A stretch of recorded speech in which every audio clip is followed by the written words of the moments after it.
I'm Edison, 27 years old today.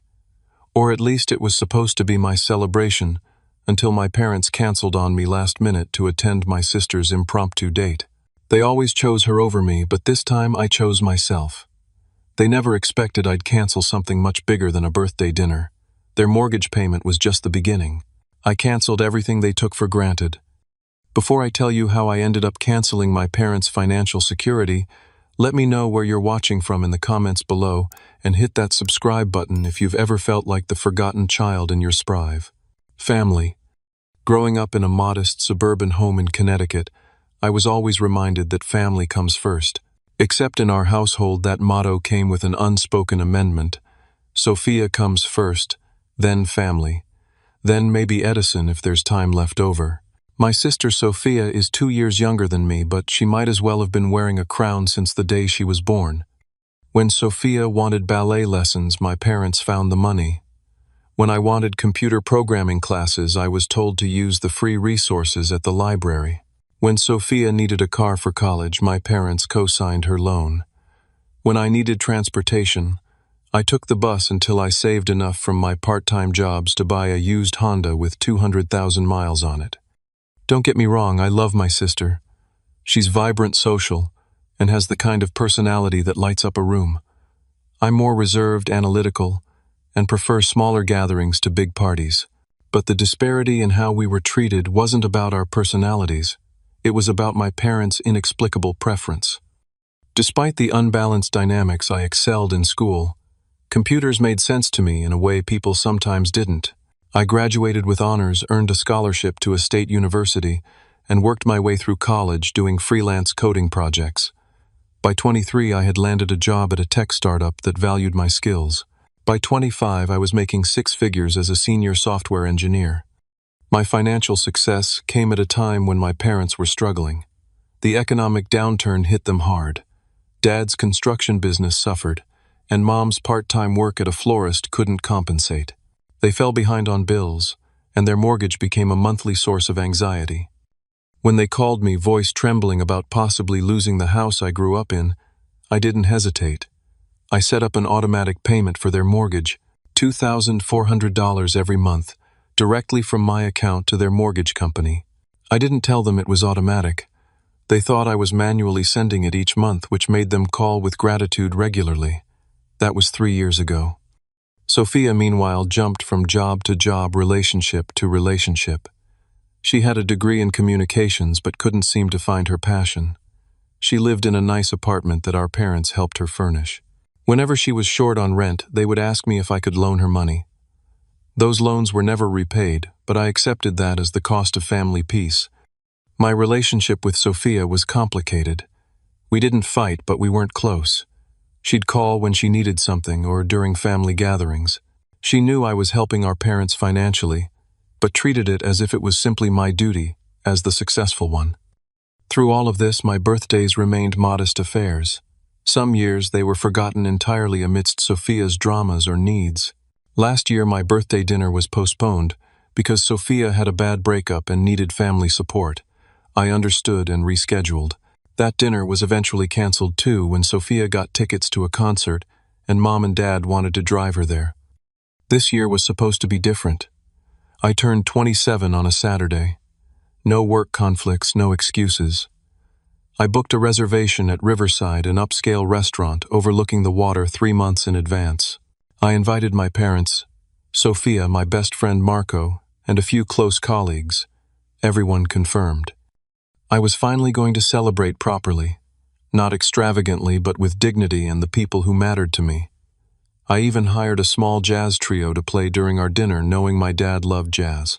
I arranged for a custom cake that recreated my childhood favorite chocolate with raspberry filling and buttercream frosting. I had splurged on a new suit, navy blue with subtle pinstripes. For once I wanted to feel special. Mom and Dad seemed genuinely excited. "We wouldn't miss it for the world," Eddie Mom had said. Dad added, 27. "My boy is all grown up. We'll be there with bells on." Their enthusiasm fueled my optimism. Perhaps things were changing. Perhaps they were finally seeing me as someone worthy of celebration too. I allowed myself to hope that this birthday would mark a new chapter in our family dynamic. I spent weeks planning every detail, making sure everyone would be comfortable and enjoy themselves. I researched wines that would complement the menu. I prepared topics of conversation that would include everyone. I even created a small slideshow of family photos to display during dessert, featuring moments where we were all happy together. As the day approached, I felt a mixture of excitement and nervousness. Part of me still expected something to go wrong, but I pushed those thoughts aside. This year would be different. This year I would matter. The day before my birthday, I left work early to pick up the suit from the tailor. The alterations were perfect. The suit fit like it was made for me. I got a haircut, bought a new tie, and even splurged on expensive cologne. Everything was falling into place. Back at my apartment, I checked my reservation details one last time and reviewed the final head count with the restaurant. The jazz trio confirmed they had all the songs I requested. The bakery sent a picture of the finished cake, and it looked even better than I had imagined. For the first time in years, I felt genuinely excited about my birthday. Around 7 in the evening, as I was arranging the gift bags I had prepared for each guest, my phone rang. Mom's name flashed on the screen. "Hey, Mom," I answered cheerfully. "Just putting the final touches on tomorrow's celebration." There was a pause, then a throat clearing. "Edison, honey, about tomorrow." Something in her tone made my stomach drop. I'd heard this prelude before. "What about tomorrow?" I asked, already knowing what was coming.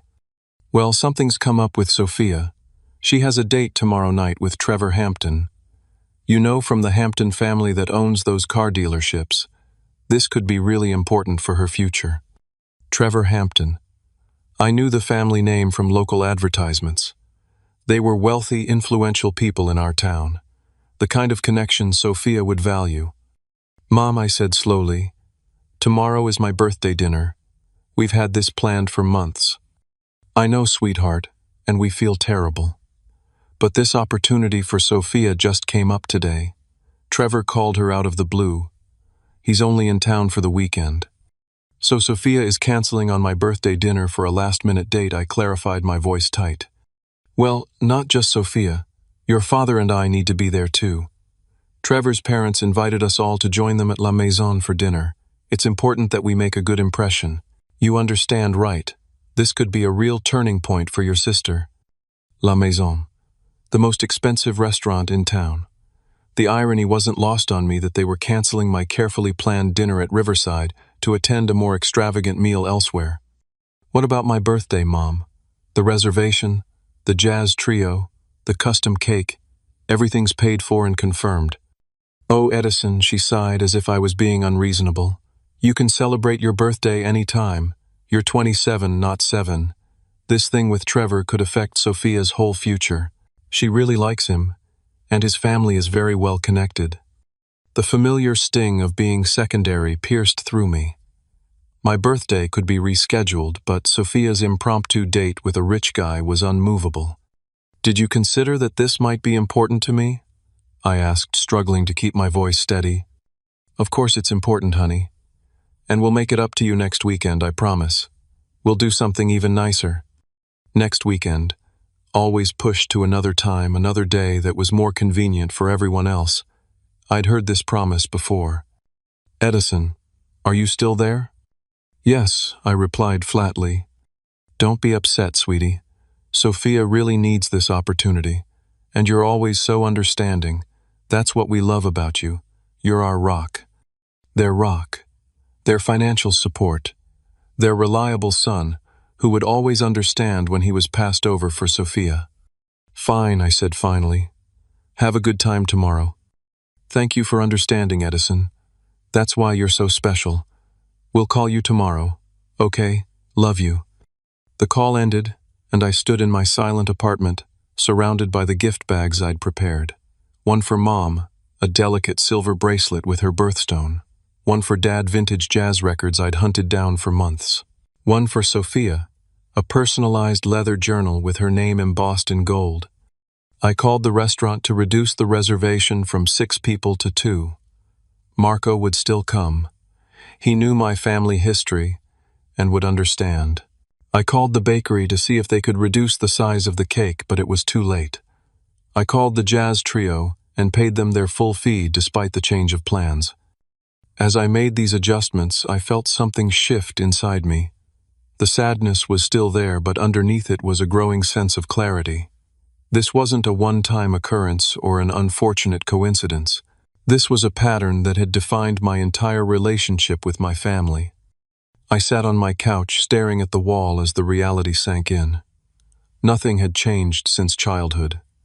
I would always be the one expected to understand, to accommodate, to sacrifice. And they would always take it for granted that I would.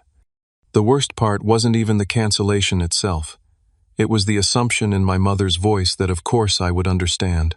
Of course I would step aside for Sophia. Of course my birthday, my feelings, my efforts didn't really matter.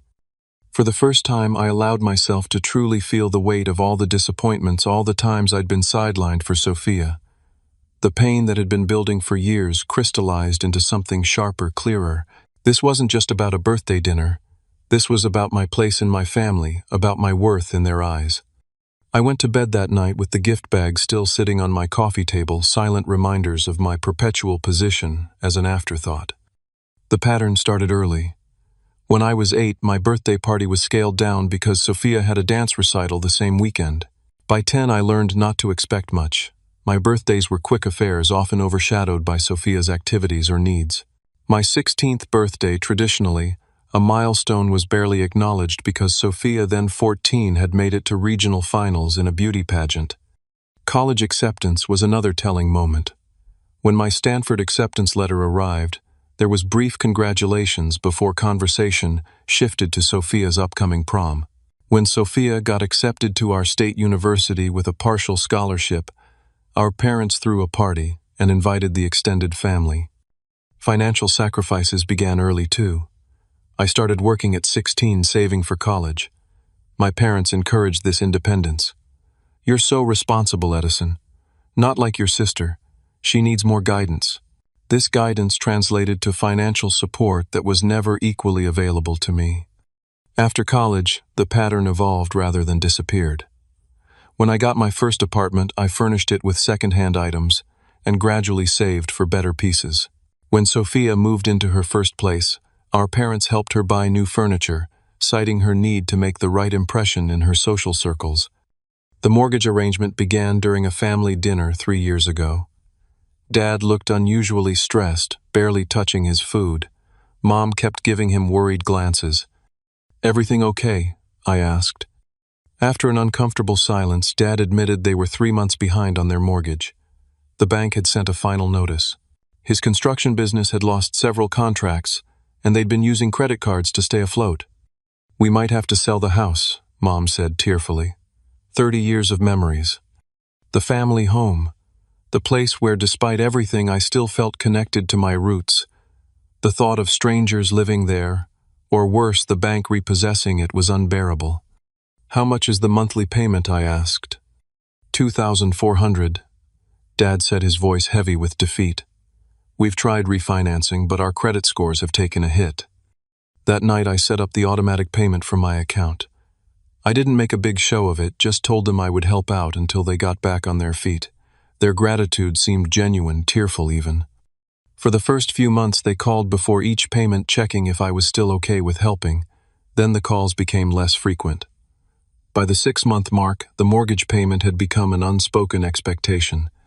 I tried discussing the unfair treatment once about 2 years ago. We were at Sunday dinner and Sophia had just announced she was quitting another job because it wasn't fulfilling. Mom and Dad were supportive, assuring her the right opportunity would come along. I gently pointed out that perhaps Sophia needed to build some resilience, that finding fulfillment often requires working through difficult periods. Mom bristled immediately. "Not everyone is like you, Edison. Sophia is sensitive. She needs to find work that nurtures her spirit." "And what about nurturing her bank account?" I asked. "Or her sense of responsibility?" Dad stepped in. "Your sister is finding her way. We need to support her journey." "And my journey?" I asked. "Does that get equal support?" The table fell silent. Then Mom reached over and patted my hand. "You're different, Edison. You've always been independent, always known your path. Sophia needs more guidance." Different, independent. the code words for, "We don't need to worry about you," or "We don't need to prioritize you." I tried therapy after that dinner. My therapist, Dr. Rebecca Cohen, helped me understand that I wasn't crazy for feeling hurt. She used terms like family scapegoat and golden child syndrome. She suggested setting boundaries, a concept that was foreign to me when it came to family. I read self-help books on family dynamics. I joined online forums where others shared similar experiences. I learned that my situation was surprisingly common, that many families unconsciously create these imbalanced dynamics. But knowledge didn't ease the pain. Understanding why my parents favored Sophia didn't make it hurt less when they canceled plans with me for her, or when they praised her minimal efforts while taking my substantial contributions for granted. The mortgage payments continued. Month after month, $28,800 per year flowing from my account to keep my parents in their home.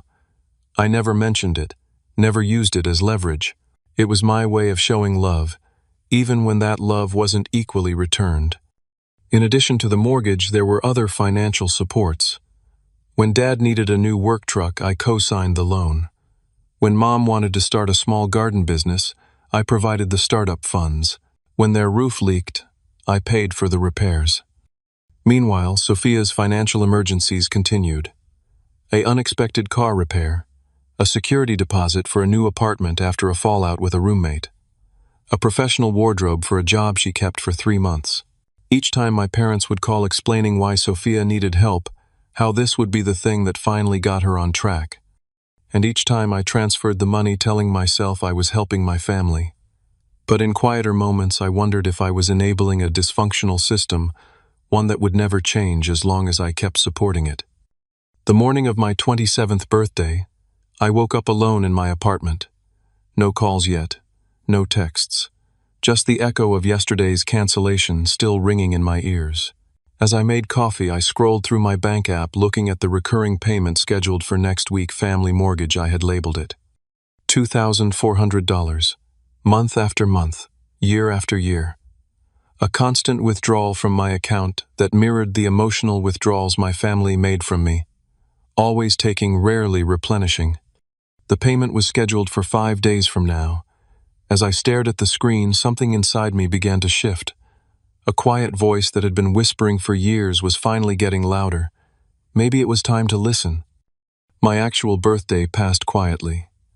Marco came over with takeout from Riverside, a small attempt to salvage the evening. We ate in my living room, the jazz playlist I'd created for the restaurant dinner playing softly in the background. "They canceled on you again," Marco said. It wasn't a question. "Sophia has a date with Trevor Hampton," I replied, trying to keep my voice neutral. Potential husband material, apparently. The whole family had to be there to make a good impression. Marco put down his fork. "Edison, this isn't right. You know that, don't you?" I nodded slowly. "I've always known. I just thought, I don't know what I thought, that things would change eventually, that if I was successful enough, supportive enough, they'd finally see me. And now?" I gestured around my empty apartment at the gift bags still sitting untouched on my coffee table. Now I'm 27, sitting in my apartment on my birthday, while my family is at La Maison with the Hamptons, probably not giving me a second thought. "What are you going to do about it?" Marco asked. That was the question, wasn't it? What was I going to do? Continue as I had been funding their lives while accepting my place as an afterthought? The thought made something twist inside me. "I don't know yet," I answered honestly.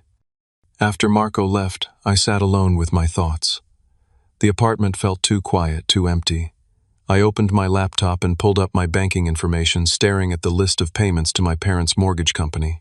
36 payments over 3 years. $86,400 total.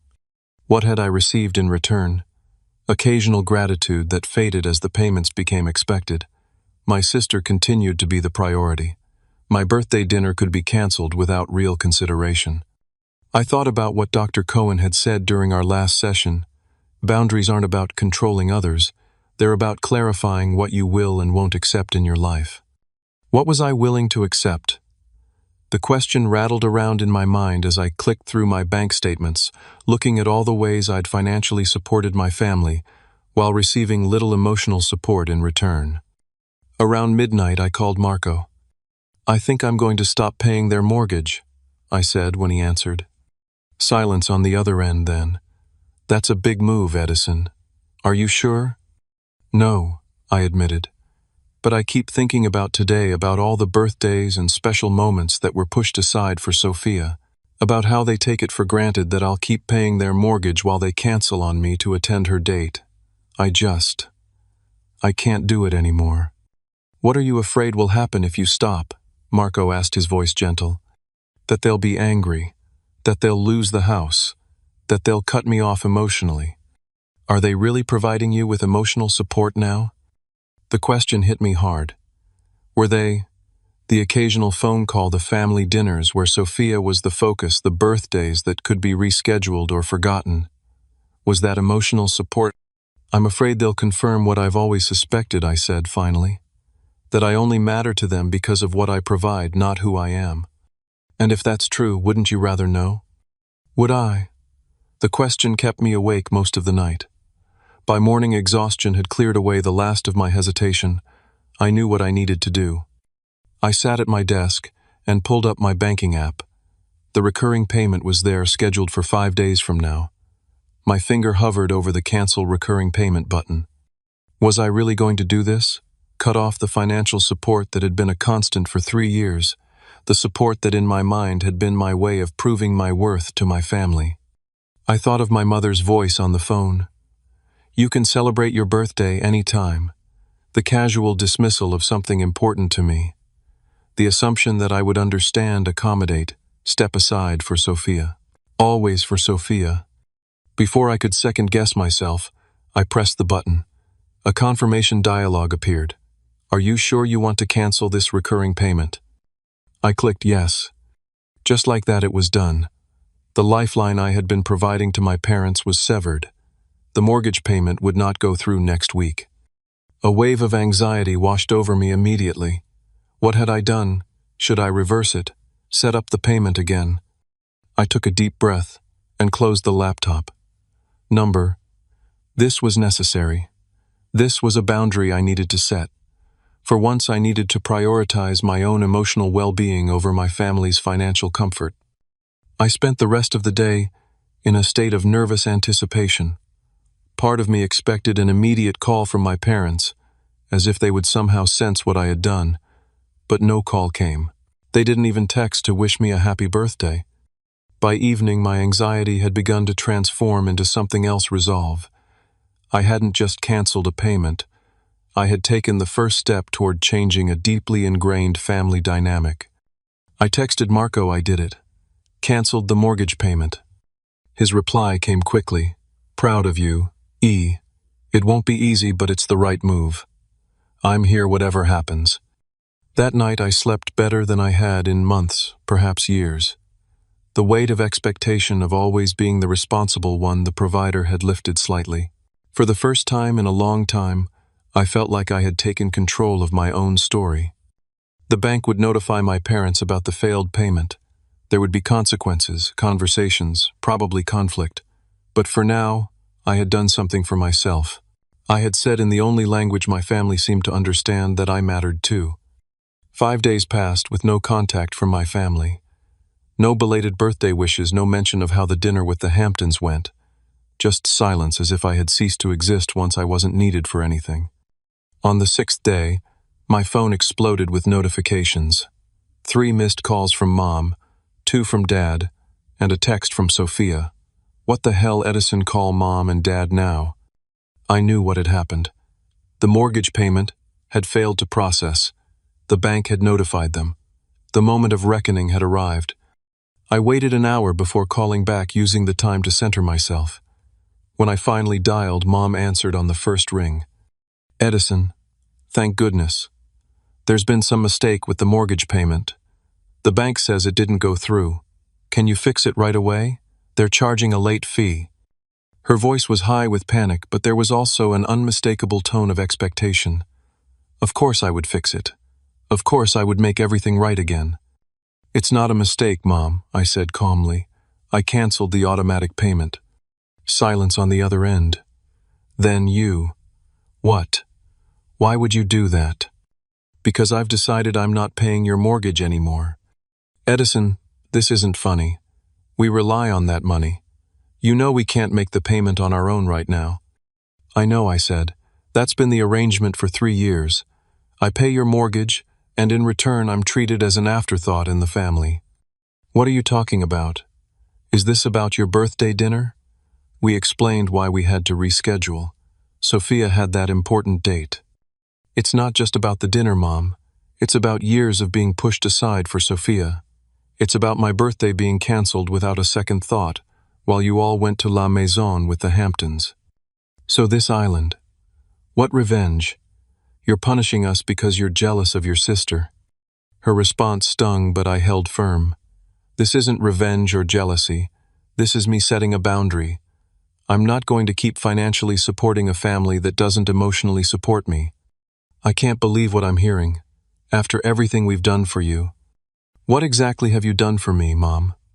In the last 3 years, what support have you given me that compares to the $86,400 I've paid toward your mortgage? We're your parents. We raised you. How dare you put a price tag on family? I'm not the one who put a price tag on family. You did when you made it clear that Sophia's date was worth more than my birthday celebration. I heard muffled voices, then Dad came on the line. Edison, what's going on? Your mother is upset. I've canceled the mortgage payment, Dad. I won't be making any more. A long pause. Son, if you're upset about your birthday, we can talk about that. But this mortgage situation is serious. We could lose the house. I understand that. I've understood it for 3 years, which is why I've been paying it. But I can't do it anymore. Not when it's so clear where I stand in this family. What does that mean, where you stand? You're our son. We love you. Do you, Dad? Because from where I sit, it seems like I'm valued for what I provide, not who I am. Another voice in the background. Sophia, let me talk to him, she was saying. Then Sophia was on the phone, her voice sharp. Edison, what is wrong with you? Mom and Dad are freaking out about the mortgage. You need to fix this. Hello to you too, Sophia. How was your date with Trevor Hampton? That's what this is about. You're having a tantrum because we missed your birthday dinner. Grow up, Edison. It was just a dinner. Her dismissive tone was the final confirmation I needed. It wasn't just a dinner to me, Sophia. It was important. But nothing about me is ever important enough in this family, is it? Oh my God, the drama. Look, nobody cares that you're having a midlife crisis or whatever this island. Just set up the payment again before Mom and Dad lose their house. Number. What do you mean no? I mean no, Sophia. I'm not setting up the payment again. I'm not bailing everyone out anymore. For once, my needs matter too. She scoffed. What needs? You have everything. The fancy job, the nice apartment, the money. What more could you possibly need? Respect, I said simply. Recognition. The basic courtesy of not having my birthday canceled for your date. Unbelievable. You're actually going to let Mom and Dad lose their house because your feelings are hurt. Who does that? Someone who's finally standing up for himself. I heard shuffling then. Mom was back on the phone, her voice tearful. Edison, please. We can't lose this house. All our memories are here. Your childhood. Sophia's childhood. Please don't do this. The guilt trip. The emotional manipulation. It was all so familiar, and for the first time I could see it clearly for what it was. I'm sorry, Mom. I've made my decision. You'll need to find another way to pay the mortgage. We don't have another way. You know that. Then perhaps it's time to sell the house and find something more affordable. How can you be so cruel, she sobbed. After everything we've done for you. There it was again. The vague everything they claimed to have done for me with no specifics. Because there were none, not in recent years anyway. I need to go, Mom. I have a meeting. Edison, don't you dare hang up this phone. We need to fix this now. There's nothing to fix, I said. My decision is final. I suggest you call the bank and see what options you have. I ended the call and turned my phone off. My hands were shaking, but there was also a strange sense of calm washing over me. I had done it. I had stood my ground. The next day I turned my phone back on to find more missed calls, angry texts, and even an email from Dad with the subject line, "Urgent Family Meeting." The email was brief. "Edison, we need to talk about this mortgage situation as a family. Your mother and I are hosting dinner tomorrow at 6. Be there." It wasn't a request, it was a command. The old Edison would have complied immediately, eager to smooth things over, to be the responsible son they expected. But I wasn't that Edison anymore. I replied, "I'll be there at 6. But I want to be clear, my decision about the mortgage is final. I'm coming to talk, not to be guilted into changing my mind." The next evening I arrived at my parents' house exactly at 6, the house that I had been paying for, the house that held memories of always being second best. Mom opened the door, her expression a mixture of anger and anxiety. "Come in," she said stiffly. "We're in the dining room." Dad and Sophia were already seated at the table. No food had been prepared. This wasn't really a dinner. It was an intervention. I took the empty chair across from Sophia, feeling 3 pairs of eyes fixed on me. "Edison," Dad began, his voice somber, "we need to understand what's going on. This behavior isn't like you." "What behavior would that be, Dad?" "Setting boundaries, prioritizing my own needs for once." "Refusing to help your family," Sophia interjected. "Threatening Mom and Dad's home because you're having some kind of breakdown." "I'm not having a breakdown, Sophia. I'm simply no longer willing to be this family's ATM while being treated as an afterthought." Mom gasped. "An ATM? Is that how you see us? As using you for money? Aren't you? In the past 3 years, I've paid your mortgage, co-signed Dad's truck loan, funded your garden business startup, fixed the roof, and loaned Sophia money at least 6 times. Money that was never repaid, by the way. We've been going through a rough patch," Dad defended. "You know my business has struggled." "I do know that. I also know that last week, when I was excited about my birthday dinner, that I spent months planning, you all canceled on me without a second thought, because Sophia had a date." "That was different," Mom insisted. "That was an important opportunity for Sophia. And my birthday wasn't important. The restaurant I reserved months in advance. The jazz trio I hired because Dad loves jazz. The custom cake that recreated my childhood favorite. None of that mattered enough to keep our plans." A flicker of something crossed Dad's face. Surprise, perhaps, or the first hint of realization. "You hired a jazz trio?" he asked quietly. "Yes, Dad. And I got you vintage records as a gift. They're still sitting in my apartment." "We didn't realize," Mom began. "Exactly. You didn't realize because you didn't ask. You didn't care enough to consider what the dinner meant to me. You just assumed I would understand, that I would step aside for Sophia like I always do. So this is punishing us because we missed your birthday," Sophia said, rolling her eyes. Real mature Edison. "This isn't punishment, Sophia. This is consequence. For years I've given, and given to this family financially and emotionally. I've stepped aside, rescheduled, understood, accommodated, and in return I've been taken for granted, overlooked, dismissed." "That's not true," Mom protested. "We appreciate everything you do." "Do you?" "Because from where I sit, it seems like my only value to this family is financial. As long as the mortgage gets paid and Sophia gets her loans, everyone's happy. But when I want something emotional, like having my family attend my birthday dinner, suddenly, that's negotiable."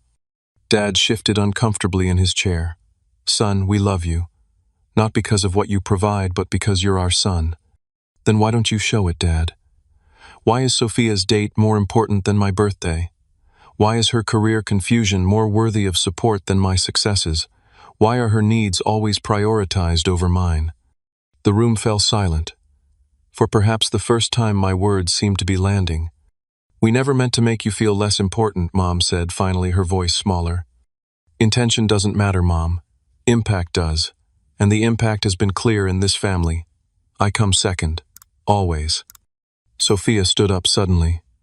"This is ridiculous. So we missed your birthday dinner. It happens. That doesn't justify threatening Mom and Dad's home." "Sit down, Sophia," Dad said, his tone surprisingly firm. "Let's hear Edison out." Sophia looked shocked, but complied, crossing her arms defensively. "I'm not threatening anything," I continued. I'm simply no longer willing to be financially responsible for this family while being emotionally neglected. I've spent 3 years and over $86,000 supporting you all. In return, I've watched Sophia get bailed out repeatedly, had my achievements minimized, and had my birthday canceled for a date that might not even lead anywhere. Trevor hasn't called me back, if you must know, Sophia muttered. I'm sorry to hear that I said, and I meant it. But that doesn't change the fact that all of you prioritized the possibility of his interest over the certainty of my celebration. What do you want from us? Edison Dad asked. What would make this right? It was the first genuine question anyone had asked me. I want to be valued in this family for who I am, not what I provide. I want my time, my feelings, my celebrations to matter as much as Sophia's. I want reciprocity and respect. And the mortgage, Mom asked anxiously. I won't be paying it anymore. That's non-negotiable. You'll need to figure out another solution. We can't afford it on our own, Dad admitted. We might have to sell. Then sell, I said, surprised by my own calmness. Downsize to something you can afford. It's what any financially responsible adult would do. Just like that, Mom's voice trembled. 30 years in this house, and you want us to just leave it behind. I don't want you to leave it behind, Mom, but I'm no longer willing to sacrifice my financial future to maintain your past. 3 years was generous. It's time for a change. The silence that followed was heavy with the weight of truth finally spoken aloud. The week after our confrontation was tense. My parents called the bank to explain the situation and request options. As I expected, the bank was unsympathetic. 3 missed payments would trigger foreclosure proceedings. They needed to either make the payment or make arrangements immediately. Dad called me, his voice strained but less accusatory than before. The bank won't budge, Edison. We either pay or we lose the house. I understand, Dad. What are you going to do? A heavy sigh. We're meeting with a realtor tomorrow. If we sell now, we can pay off the mortgage and maybe have enough for a down payment on a smaller place. The news should have made me feel victorious, but instead I felt a complex mixture of sadness and relief. Sad that it had come to this, but relieved that they were finally facing financial reality. I think that's a wise decision, Dad. Your mother is taking it hard. This house, it's been our whole adult life. I know. I'm sorry it's difficult. But I think in the long run, living within your means will bring more peace than struggling to maintain something you can't afford. A pause then. When did you get so wise? I've had a lot of time to think about these things, Dad. About what's sustainable and what's not. Not just financially, but emotionally too. Another pause. I've been thinking about what you said. About always putting Sophia first. I never saw it that way, but looking back, maybe there's some truth to it. It was the closest thing to an acknowledgement I'd ever received from him. Thanks, Dad. That means a lot to hear. The conversation ended amicably, a small step toward healing. Sophia was less accepting of the new reality. She texted me a few days later. Happy now, Mom's been crying for days about losing the house. I replied, I'm not happy about anyone's pain, but I do think this change is necessary for everyone. Easy for you to say from your fancy apartment that WE helped you get. This was news to me. What do you mean you helped me get my apartment? Mom and Dad co-signed your first lease. Remember, when you were just starting out? She was referring to a 6-month lease on a studio apartment 7 years ago when I had just graduated college. They had co-signed because I didn't have established credit yet despite having the income to cover rent. That was 7 years ago, Sophia. And they didn't pay anything. They just co-signed. I've been financially independent since I was 18. Whatever. The point is, family is supposed to help each other. You're being selfish. I've helped for 3 years, Sophia. $86,400 in mortgage payments alone, not counting all the other financial support. What have you contributed? She didn't respond for hours. When she finally did, her tone had shifted. I didn't realize it was that much money. Most people don't spend that much on their family. I did it because I care. But caring has to go both ways. Another long pause before her reply. I'm sorry about your birthday. I didn't know you had hired a jazz trio and stuff. It wasn't a full acknowledgement of the pattern, but it was something. Thank you for saying that. Are Mom and Dad really going to have to sell the house? Yes, unless they can find another way to afford the mortgage. Dad's business isn't bringing in enough, and Mom's garden venture is still new. What if? What if I helped, I could move back and pay rent? The suggestion surprised me. Sophia had been adamant about her independence, about having her own space. That's between you and them, Sophia. But it would probably help. A week later, Mom called with news. We found a townhouse about 20 minutes from here. It's smaller, but it's nice. And with the equity from this house, we can buy it outright. No mortgage. That sounds perfect, Mom. Financial freedom will be a good change. Sophia's moving in with us temporarily, too. She's going to pay rent to help with utilities and property taxes. I think that's great. Really. A hesitation, then. We'd like you to come see the new place with us before we make an offer. Your opinion matters to us, Edison. Those words, your opinion matters, landed deeply. I'd be happy to, Mom. The townhouse was indeed smaller than their current home, but it was well maintained and in a pleasant community. 2 bedrooms instead of 4, a modest yard instead of their current half-acre. But it was within their means, something they could afford without struggle. As we toured the space, Mom linked her arm through mine, something she hadn't done in years. What do you think, Edison? Could you see us here? I think it's perfect for your next chapter, Mom. It's cozy but not cramped, manageable but still comfortable. Dad nodded in agreement. No more mortgage. No more stress every month about making payments. There's something appealing about that simplicity. They made an offer that day, which was accepted. The timeline was quick, 30 days to close on both properties. A whirlwind of packing, sorting, downsizing.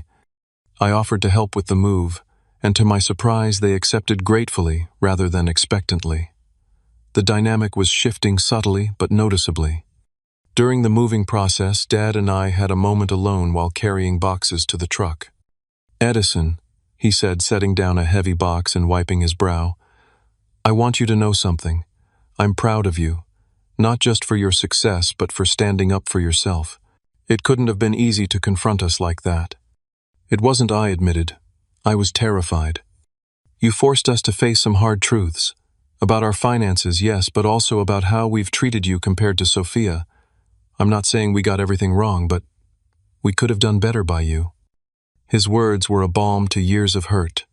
Thanks, Dad. That means a lot. Your mother and I have been talking.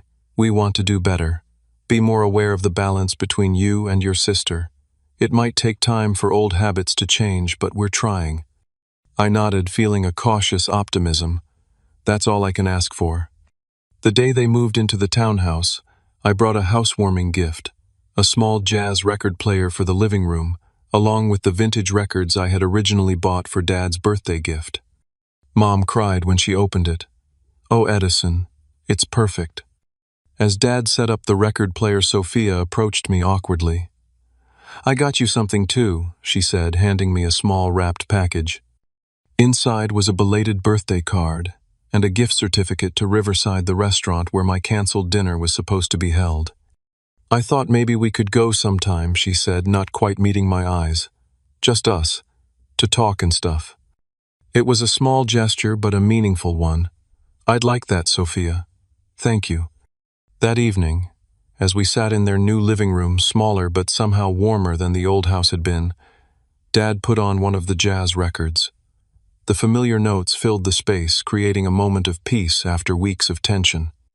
A toast, Dad said, raising his glass. To new beginnings, to honesty, even when it's difficult, and to family, which is about more than just a house or money. It's about seeing each other, truly seeing each other. We clinked glasses, the sound bright and hopeful in the new space. 2 months passed quickly. Spring turned to early summer, bringing with it a sense of renewal that seemed fitting for our family's evolution. My parents had settled into their townhouse with surprising ease.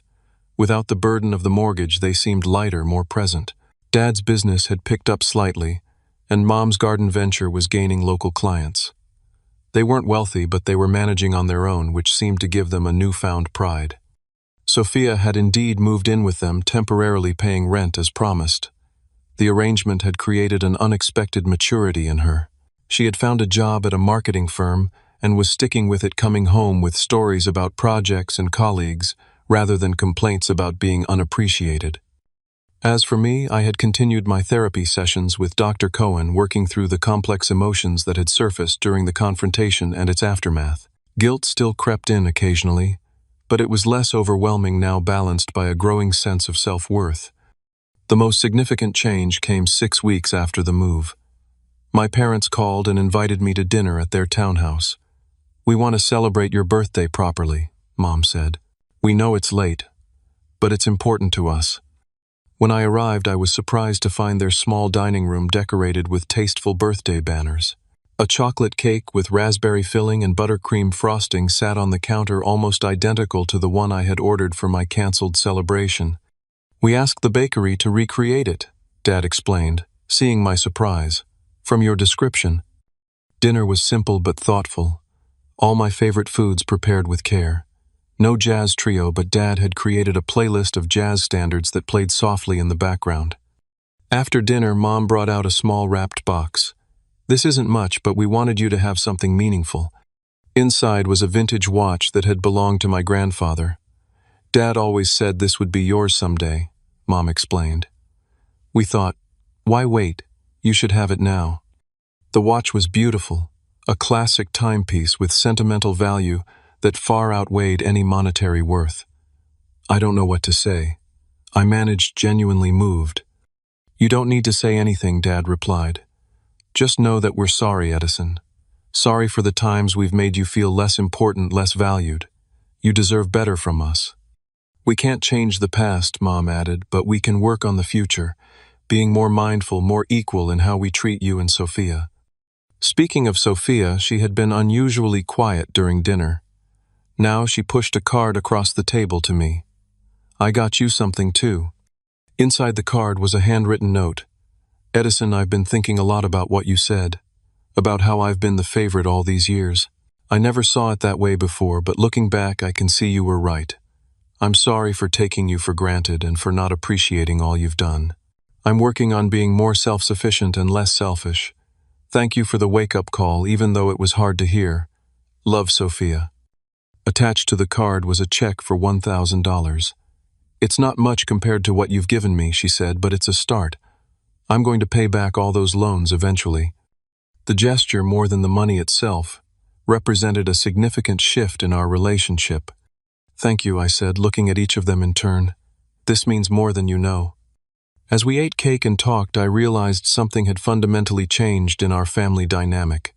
There was more listening, more awareness of each person's contributions and needs, more balance. The changes weren't perfect or complete. Old patterns occasionally resurfaced. Mom still sometimes focused more attention on Sophia's stories. Dad still occasionally made assumptions about my willingness to help with technical issues without asking first. But now, when these things happened, I felt comfortable speaking up. "Mom, I was sharing something about my work before Sophia started talking." Or, "Dad, please ask if I have time to help," rather than assuming. And remarkably, they listened. They adjusted. They respected the boundaries I was setting. Our relationship was evolving into something healthier, something more reciprocal. I was no longer the family ATM or the perpetual afterthought. I was Edison's son and brother, a full and equal member of the family. The healing process wasn't linear. There were awkward moments, old hurts that resurfaced, misunderstandings that needed clearing up. But with each honest conversation, each acknowledgement of past imbalances, we moved forward. I continued to help my family when I could, but now it was from a place of choice rather than obligation or search for validation. I helped Dad create a website for his construction business. I advised Mom on scaling her garden venture. I reviewed Sophia's resume when she decided to apply for a promotion. But I also maintained my boundaries. When they invited me to a family event that conflicted with plans I had already made with friends, I declined politely but firmly. "I've already committed to something else that day. Maybe we can reschedule for the following weekend." And they did, without guilt trips or manipulation. Just simple acceptance that my time and commitments mattered too. The most profound change, though, was within me. The weight of resentment I had carried for years had lightened. I no longer felt the need to prove my worth through financial support or constant accommodation. I had found my voice, and in doing so had discovered a new sense of peace. Dr. Cohen called it reclaiming my personal power, and that felt right. I had taken control of my place in the family narrative, refusing to accept the role of perpetual supporter without reciprocal support. The journey wasn't about revenge or punishment as my family had initially feared. It was about establishing balance, about creating healthier patterns that allowed all of us to be seen and valued for who we were, not just what we could provide. In the end, canceling that mortgage payment was about much more than money. It was about sending a message that I mattered too, that my birthday deserved celebration, that my feelings deserved consideration, that I was not just a resource to be tapped when needed and ignored when inconvenient. And somehow, through the pain and confrontation, that message had finally been heard. As summer bloomed fully, I found myself looking forward to family gatherings rather than dreading them. I found joy in our interactions rather than suppressed hurt. I found authentic connection rather than transactional exchanges. It wasn't perfect, but it was progress, real, meaningful progress. And that was worth more than any mortgage payment could ever be. Have you ever had to set a difficult boundary with family members who took you for granted? What was the hardest part about standing up for yourself? Share your experiences in the comments below. If this story resonated with you, please hit that like button and subscribe to hear more stories about finding strength and self-worth in challenging relationships. Thank you for listening, and remember, sometimes the most loving thing you can do for others and yourself is to establish healthy boundaries.